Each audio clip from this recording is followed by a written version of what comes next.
Hi everybody, Colin Stevenson here, joined by my hero and my sensei, John Lenhart. Hi John. Hi.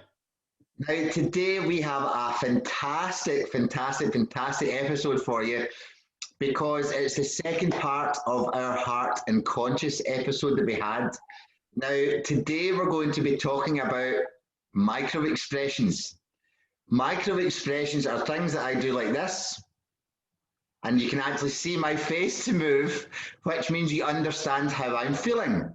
Now, John, would you like to go a little deeper and start us off with this, please? Right. So your unconscious, and your conscience is in your unconscious. Your unconscious is reflexive. We've talked about this already. It doesn't have a choice. So when we say things to people, their unconscious responds through facial expressions immediately.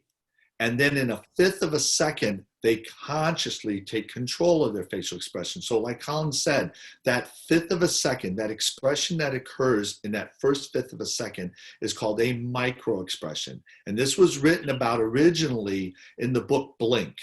There was a chapter about a guy named Gottman who was able to videotape married couples, ask them questions just about common things, and then he was able to predict which couples would end up divorced. And the reason they'd end up divorced is apparently when one of them talked, the other would do that real quickly. And that shows contempt. So he was able to see that when one spouse was talking, the other spouse's response was to show quick contempt. And he slowed the video down and he was able to see how one spouse felt about the other spouse. A TV show was made about Gottman's work. It was called Lie to Me. And I think one of the links we'll probably put on this is the first segment from the pilot episode that gives you a nice overview of what this looked like. But basically, this all comes from the idea that our unconscious has to respond. And then we, after a fifth of a second, get a chance to take it back. Right. Okay. So many things have just opened up to me there. First of all, I would like to talk about us, you and I, right? Because you and I have two totally different lives. We have totally different experience, knowledge, and we come together and we flow very, very well. But I notice that when I'm talking and it's something that doesn't sit well with you because you know the truth, you know, there's something that can't be compromised or anything. And I'm telling my truth, but sometimes not the truth. Does that make sense? And I can see when we're having a conversation, you kind of go, oh, where is this going to go? Is he going to? And then you go, and you relax, right? Because you know that once I get there through my long-winded conversation, that it's okay, I'm still going the same direction. Now, we can pick this up when we're conscious, but we can also pick this up when we're unconscious. And this is what you're talking about. Right. So this is these really brief, like you almost don't notice them unless you're looking for them. And I think this whole, Zoom culture really helps. I teach people how to do this on purpose. And there's a delay. When you say something, you can look, around the mouth and the eyes to see instantly the brief expression. Is it happiness? Is it sadness? And then you know which way the person is going. Now, poker, all of these poker tournaments, that's what these guys are doing. They're reading each other, and that's why the poker players try to put more things around their face to cover that, because it's involuntary. And when in poker, you don't play the cards, you play the player. So you watch the player while you make moves and you threaten to bet and not bet, and you watch them. But what you can do is what you and I do, Colin, is we've learned to just relax, and we're not even consciously looking for the cues. We are tapping into our unconscious to feel how that person feels about what I just said. So you can say something and then you can kind of go, I don't think they like that. And so you can do that. And that's where you and I both were able to do it. And that's where I was able to explain that to you, that you're vibing people. Now, you and I did this whole thing about racism. Yep. Unconscious bias is that microexpression. So everybody who teaches about unconscious bias and says we can fix it consciously, you're a fifth of a second too late. You can tell yourself I'm not a racist, But if somebody does something and you do that face for a fifth of a second, then you control it, it's too late. Mm-hmm. So that's why a lot of this stuff that was coming out about conscious bias and unconscious bias was totally pointless, because they were trying to fix unconscious bias consciously. You're a fifth of a second too late when you do that. Yeah, and I feel you 100% on that. Now, while we're talking about poker players, there is a super ingredient and a cheat that poker players can use, and it's called Botox, right? Now, you and I had a brief conversation on this. Now, I believe if you get a poker player totally smashed up with Botox, what's going to happen is no one's going to be able to read their microexpressions. And this takes us on to the first conversation we had about lie to me, but also taking this forward, where we can understand how people's relationships are due to how much Botox they have in their face.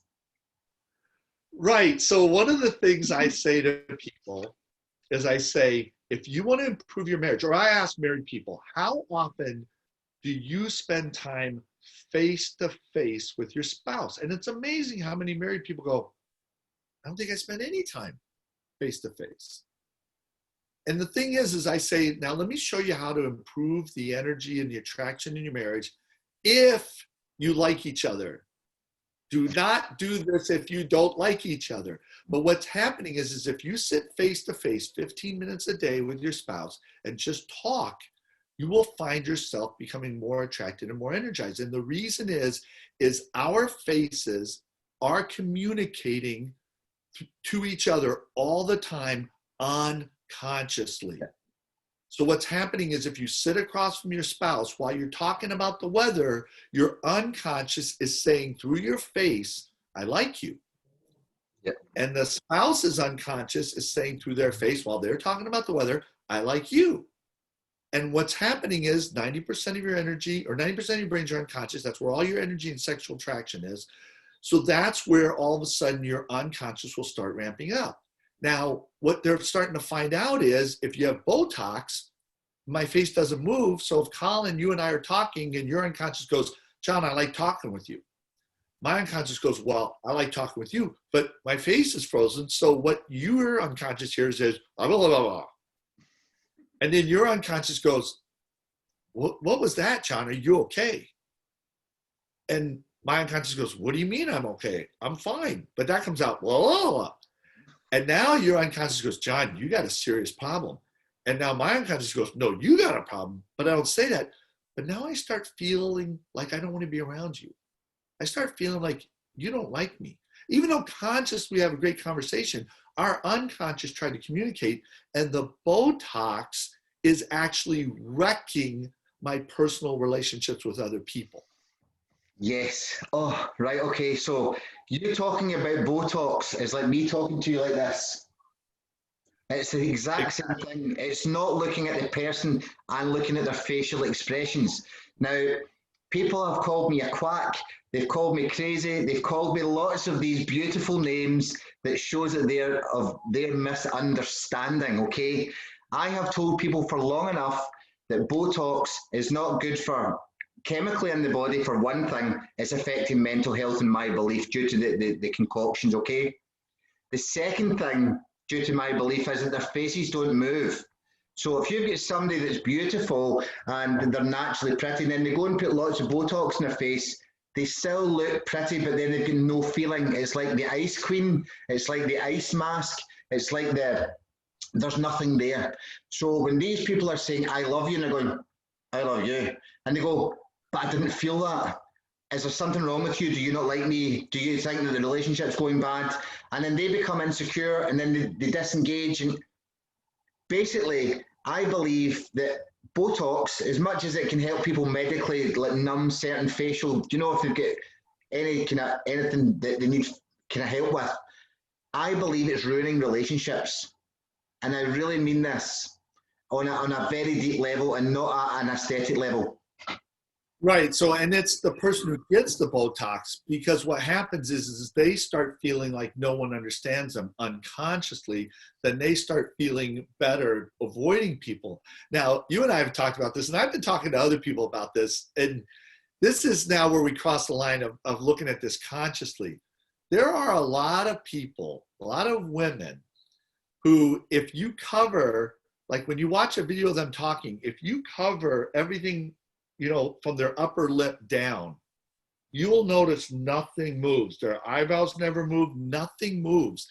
And what's happening is it's really intriguing. One of the reasons people watch these videos of these women talking and they get so many views is unconsciously we're going, what's going on? What's going on? And it's like they're a Stepford wife or they're a robot, because nothing above their face moves. And so they talk, and all they do is they talk like this, and everything downstairs moves, but everything up above that doesn't move at all. And so it's really weird. If you look on LinkedIn or you look on Facebook, these people, these women doing these videos, watch their eyebrows and their cheeks and their eyes and see if anything moves. And you'll all of a sudden realize, oh, that's why these videos are so intriguing. Nothing moves above their upper lip. We're not putting these people down, because people get their Botox for all their reasons, and we're not shaming that. We're not allowing people to feel as if they've done something wrong. It does wear off, just to let everyone know, and it doesn't always need to be like that. But now, since March 2020, people are now wearing masks. People are now walking about wearing masks, and they're now fashion statements. Now there is absolutely no communication apart from, okay? We don't see eye movement. We don't see eyebrows being moved. We don't see smiling eyes. We don't see crow's feet. We see nothing on many occasions. Now this, again, is not me putting people down if they wear masks or not. It's not about the Botox or not. It's about the understanding and the communication between people. So not only is this stopping it, but now the masks are now adding to the equation. So in terms of the way people are moving forward, it's the understanding that their relationships could be being reduced in length of term, or feeling because they're not seeing what the cause is. We look at narcissism, we look at gaslighting, we look at all these terminologies that we're given, but we're not looking at the cause, which could be that the person didn't understand you, they felt insecure, and then they left, or they started acting out. Right. So it is making things tougher, because we're not getting the smiles and everything. And if someone has Botox and has the mask, we're going to get nothing. Now, the other side of this is how to use that. So this is the person, not able to be heard. How do you use that? And a lot of times what happens is I go into these classrooms where these kids, they have these, the emotional behavioral disorder, they have these issues. And all of these kids basically have PTSD. And in that first pilot of Lie to Me, there's a scene, not in the clip, but that we'll present, but he goes to the airport and he basically hires this woman from TSA who he calls a natural. And he explains to her, you naturally are able to read people. And he goes, it's probably because you had an alcoholic father. And he starts explaining to her what happened. And she goes, how could you know? And he goes, what you learned at a very young age for survival is when your dad came home, you had to instantly decide, is he safe or not safe to be around? And you learn that. I will tell you, all of these kids in the classroom are naturals. And what happens is when I go in the classroom, my thought is, I'm here to help you. Because that comes out my face. And these kids will cold read you. And if somebody comes in that classroom that doesn't want to be there, they see it, and then they start making life miserable for these kids. But I can't tell you the number of times I've had teachers say to the kid, is it okay if Mr. Lenhart listens in? And the kid will go, yeah. It's like the kid is cold reading me. He's looking at my face and he's going, what kind of person is this? I know. And they know this naturally. And then they tell you yes or no. So I tell a lot of people, I'll tell you, I had a situation. I was in a classroom and a high school kid was triggering. And my thought in my head was, I'm a pillar. I'm a pole in this room. I'm a pole in this room. That was coming out my face. He went all the way around he totally ignored me, was going off on everything but me. And then all of a sudden, when he started coming down after 90 seconds, I changed my thought to, I can help you. I can help you. And he's starting to ramp, come down, and he's looking around. And all of a sudden he looks at me, and then he looks back. Like it was the first time he noticed me in the room. And he goes, "What are you?" And it was a funny question. "What are you?" And I go, "Excuse me?" He goes, "What are you?" And I started talking to him, and I asked him a question, calmed him down, and then helped him. And the thing is it's all because what's coming out my face is what I'm thinking or what my intention is. So that's kind of what I was doing in that case to help him. So just realize what you're thinking and feeling is coming out of your face. And there are certain people who can cold read you, whether you like it or not. Yeah. And just I would like to bring up something else on relationships. I know because the relationship system in terms of people is becoming less and less, and it's becoming a lot more flimsy as it has. There's not as much, that whole togetherness anymore in all relationships. Now, I find women with Botox, they feel as if they're like the men are inferior to them sometimes, okay? Men sometimes feel that they can't approach, but they could be the loveliest, most beautiful women. And I don't mean facially, I mean heart, I mean soul, I mean all their niceness. But because they're not able to be seen, and I mean they can be looked at, but they can't be seen, this is also stopping people from coming into relationships as well, in my belief. Again, my beliefs are sometimes totally against massive systems, so they're not always looked upon. But I think if we were able to read people, it was a lot easier to date, come into a relationship and be happy years ago than it is now. And this has all come back into this. For me, it's coming back to what's going into to people, to their faces and their brains as well at the same time. It's all about connection. Everything I talk about in the schools is the teachers who connect with the students are able to help the kids with their behavior. The teachers that can't connect with the students can't help the kids with their behavior, or let alone their schooling. So it's all about that. So what I want to do to kind of bring this all together with our truth series is the way to read somebody's conscience is to state a truth. So what happens is their conscience has been wired to either hate truth or love truth. Truth either makes these people happy or sad. So when I do a class, the first time I do the class, I like to have everybody sitting facing me like a regular teacher. After that class, I like to do things more in a circle where we can all see each other. But I want to see everybody, and I want to figure out who I'm going to have a problem with. So during my first presentation, I'll try to say two truths. And what I'm looking for is people's faces. And when I say a truth and I get I'm like, I'm going to have a problem with that person. That person has wired their conscience to hate truth. The older you get, the more likely you're going to hate truth. And we're going to talk about it in the next episode about how we flip our conscience. But that's what's happening is the older we are, the younger we are, the more likely we're going to like truth. So I'll tell you as one final story, I asked to talk to a teacher at an alternative middle school, and he refused to talk to me. And basically his boss forced him to talk with me. And he's about the same age as me, mid-50s.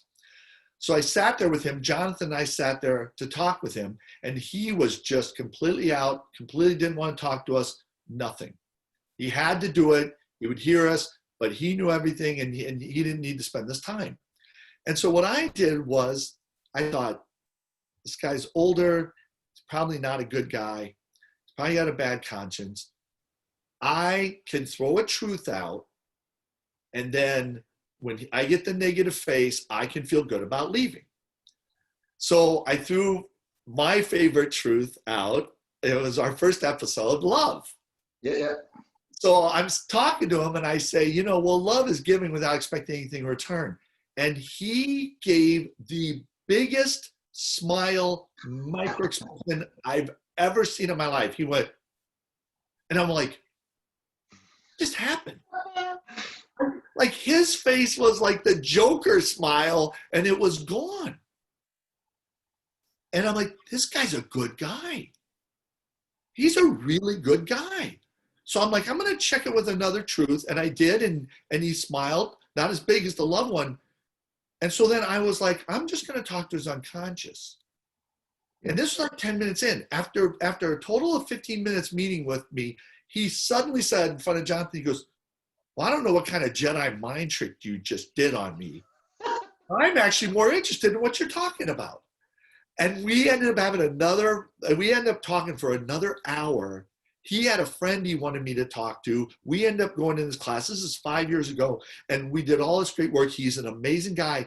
And Jonathan asked me when we walked out, how did you know, to keep talking to him? And I said, when I gave him the definition of love, his smile was so big and gone so fast, I knew he was a good guy. So that's how I measure people. I threw out a truth, these conjunctive definitions for words. And when you see the microexpression, you will know right away whether that's a good person and you should talk with them more, or whether it's a bad person. They have trained their conscience to go the other way, which we'll talk about next time. And you can feel good about just walking away. Yeah, love that. And thank you again. But just to let everyone know, a bad person can always turn into a good person by flipping their conscience. And this is what the next episode's about. So if you're a bad person, please understand that you can change it and you can literally start being a good person, wanting good for everybody. So thank you, John. Thank you for today. And thank you, everybody, for watching. I hope I didn't trigger too many home truths with it. So thank you so much. Take care. Bye.